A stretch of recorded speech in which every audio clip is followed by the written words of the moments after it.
চোরেদের সর্দার আলিবাবার নাম শুনেছেন তো? মালদার রতুয়ায় বার্ধক্য ভাতা নিয়ে প্রতারণার কারবার। আধার সংশোধনের নামে ভুলিয়ে ভালিয়ে নিরীহ গ্রামবাসীদের নথি নিয়ে কেল্লাপথে প্রতারকের নালিশ জানাতেই উধাও মূল অভিযুক্ত।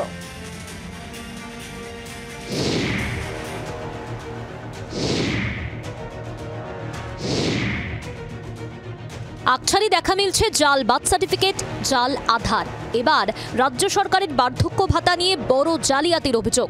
মালদার রতুয়া 2 নম্বর ব্লকের শ্রীপুরে যেন চোরেদের সর্দার আলিবাবার কাণ্ড কারখানা।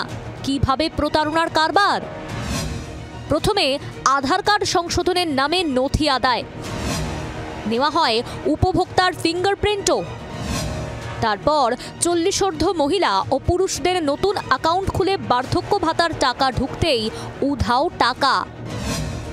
1 বা 2000 টাকা নয়, অভিযোগ 1 মাসে একাধিক ব্যক্তির অ্যাকাউন্টে 27 থেকে 28 বার 1000 টাকা করে ক্রেডিট হয়েছে।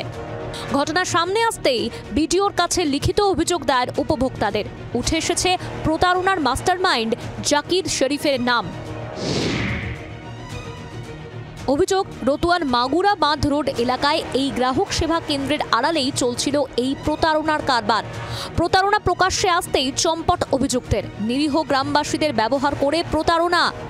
আমি জাকির শরীফের কাছে গেছিলাম আধার কার্ডটা ঠিক করতে। তার দোকান কোথায়? তার দোকান হলো মাগুরাতে। খালি ফিঙ্গার শুধু নিয়েছে।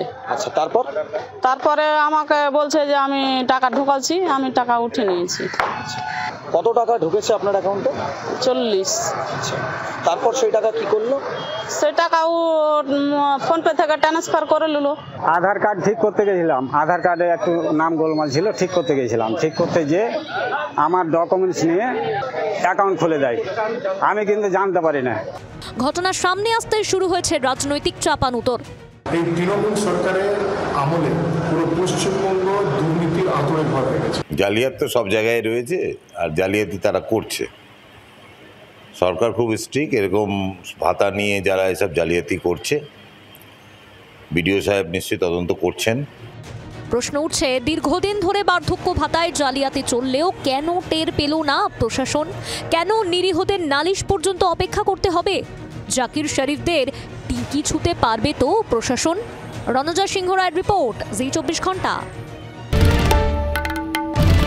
বাংলার আওয়াজ, বাঙালির আবেগ, জি 24 ঘন্টা।